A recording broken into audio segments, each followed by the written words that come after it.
Bien, y ahora vamos a ver entonces las formas de cómo resolver los datos para la destilación flash. Primero lo vamos a ver por el método secuencial y luego por el método simultáneo. Entonces, lo que nosotros vamos a tener en un balance de la alimentación va a ser igual a la vapor más líquido, y en el balance por componente vamos a tener que Fz va a ser igual a By más Lx para el componente Y. También en cuanto al balance de energía vamos a tener que F, la entrada por la entalpía de entrada, más Qf va a ser igual a B, la entalpía del vapor, más L, la entalpía del líquido. Entonces lo que estaría entrando aquí se va a distribuir en estas entalpías de salida del vapor y del líquido. Este es nuestro esquema.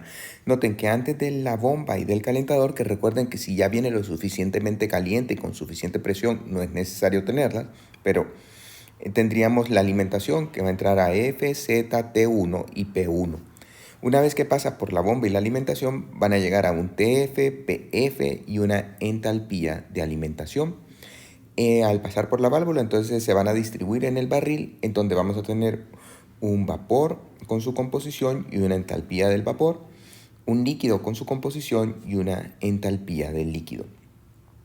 Entonces, ahora vamos a ver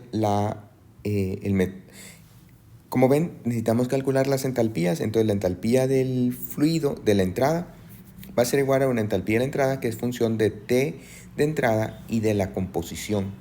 La entalpía del vapor va a ser igual a una función de la temperatura del barril y la composición. Y la entalpía del líquido va a ser igual a una función de la temperatura del barril y del líquido y de la composición del líquido. La entalpía LHL, entonces la podemos calcular a una temperatura de composición que va a ser igual a la fracción molar de A, CPLA, T menos temperatura de referencia, más XB, CPLB, T menos una temperatura de referencia. La entalpía de alimentación, entonces va a ser un TF a Z, que será igual a ZA, CPLA, TF menos temperatura de referencia, y la composición de B, ZB, CPLB, TF menos temperatura de referencia. Y la entalpía de la vaporización a un TIY lo vamos a encontrar como fracción molar YA por la entalpía de vaporización más CPA T menos T de referencia más YB, entalpía de vaporización de B más CPB CBP T menos T de referencia. Vean que aquí ustedes pueden elegir cualquier temperatura de referencia. Generalmente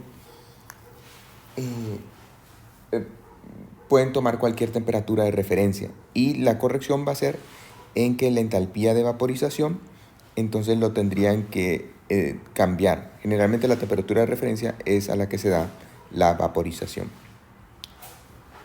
En la resolución secuencial se da cuando se tienen los datos del barril. Si nosotros ya tenemos algún dato del barril, entonces ya está todo definido. Tenemos T, Y, X, F, que es igual a la fracción que se vaporiza, o Q, que es igual a la fracción que permanece como líquido. Al hacer el despeje para Y del balance de materia que tenemos previamente, Y va a ser igual a menos L sobre Bx más F sobre B, Z. Despejando L sobre B, lo podemos dejar como función de F menos B sobre B, 1 sobre menos BF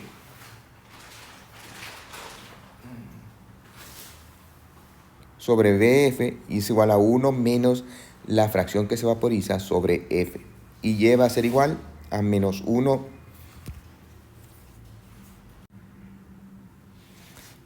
¿De dónde viene? Por lo tanto, que L sobre B va a ser a 1 menos F sobre F. Entonces, sustituyéndolo en esta ecuación,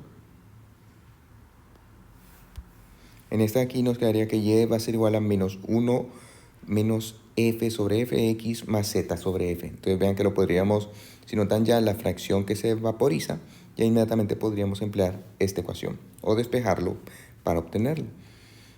Aquí cabe, lo que les decía es que el lambda A y el lambda B están calculados también a la temperatura de referencia. Por eso, aunque aquí les varíe, como va a haber la corrección del lambda a la temperatura de referencia, no importa la temperatura que ustedes tomen de referencia.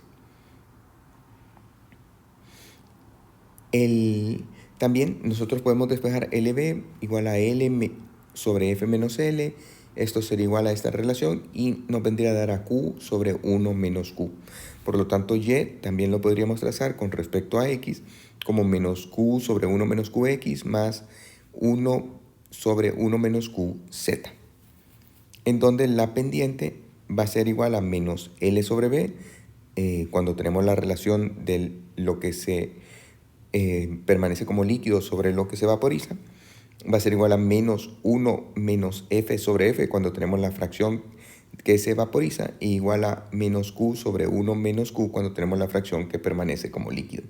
Y los interceptos los podemos calcular por cada una de estas ecuaciones. Entonces aquí ya tenemos el método de resolución. Vean que la pendiente va a ser igual a L sobre B. En este caso, esta L sobre B es cuando B sobre F es igual a 2/3. Entonces, una vez que tenemos la pendiente, la podemos trazar. Hay varios puntos sencillos. Uno es la intersección con la línea de equilibrio. Esta es la línea de equilibrio, entonces la podemos calcular según el valor que tengamos de L sobre B.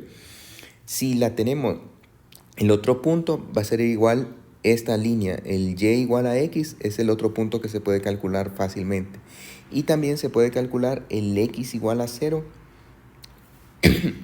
también el Y igual a 0, dependiendo. Pero vean, por ejemplo, aquí cuando B sobre F es igual a 0, o sea que nada se vaporiza, la línea es completamente vertical. Por lo tanto, podríamos tener el intersecto con la línea de operación, pero no con el eje de las X. Y cuando B sobre F es igual a 1, o sea que todo se vaporiza, la línea es totalmente horizontal y tendríamos aquí el intercepto con la línea de equilibrio y con el X igual a Y, que son los puntos más fáciles. Cuando B es igual a 2/3, vean que tendríamos este valor. Aquí es muy interesante ver las composiciones. Fíjense que la composición máxima del vapor la tendríamos cuando B sobre F es igual a 0, o sea, cuando no estamos obteniendo nada de vaporización, es que tendríamos la mayor composición del vapor, o sea, que es de pensar que realmente tendría que tener un poquito de vapor. Y la mayor composición, la menor composición de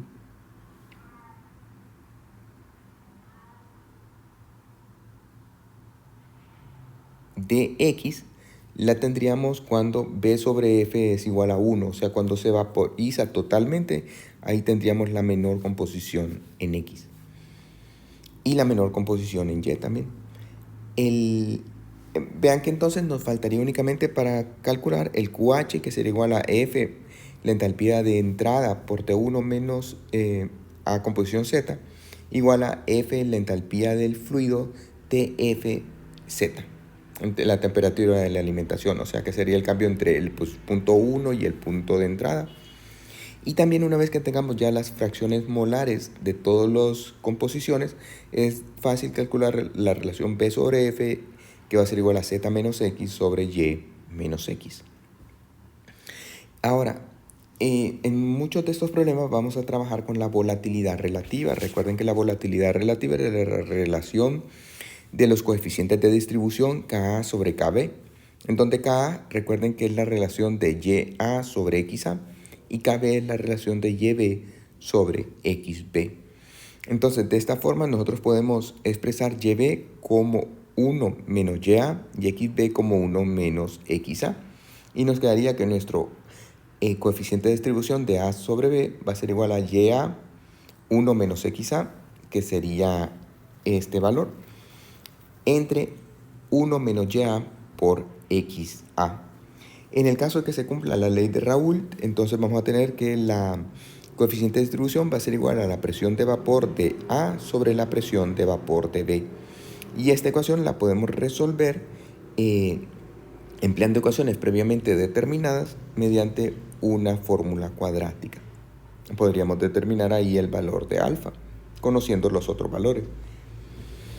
Ahora vamos a ver la resolución simultánea y el uso del diagrama de entalpía de composición. Si los datos de la alimentación nos dan completos los de la alimentación, entonces debemos de emplear una resolución simultánea, o sea que no nos han dado los datos del barril. Vean que entonces tendríamos que F por la entalpía de la alimentación, por la entalpía de la alimentación más el calor flash va a ser igual. Estas serían las relaciones de la entalpía de entrada y las entalpías de salida. Generalmente nosotros debemos suponer un Y, un X, una temperatura de barril, una relación B sobre F o L sobre F. En la resolución gráfica, nosotros lo que vamos a tener, debido a que ya tenemos la entalpía de entrada y tenemos la composición, nos han dado los datos completos, tenemos este punto. Este punto, una vez que entre el barril, se va a distribuir en X y Y. Entonces se distribuiría en sus composiciones de líquido y de vapor que están en equilibrio. Recuerden que lo que nosotros únicamente tendríamos que hacer es buscar un X, lanzarnos a la línea auxiliar, lanzarnos al Y, buscar el y luego trazar la línea entre Y y X. Si esta línea pasa por el punto que hemos determinado de alimentación, entonces estaría resuelta la resolución simultánea. Eso consiste. Y una vez que ya tenemos la resolución de estos valores, podemos determinar los valores de la relación de L sobre B, ya que L sobre B va a ser igual a la distancia que tengamos de F a B sobre la distancia que tengamos de F sobre L, lo que se conoce como la regla de la palanca, en donde se caracteriza porque, pónganse a pensar, aquí los pesos de B y C para que esto estuviera equilibrado, entonces obviamente el peso de B tendría que ser mayor que el peso de C para que permanezca en equilibrio esta palanca.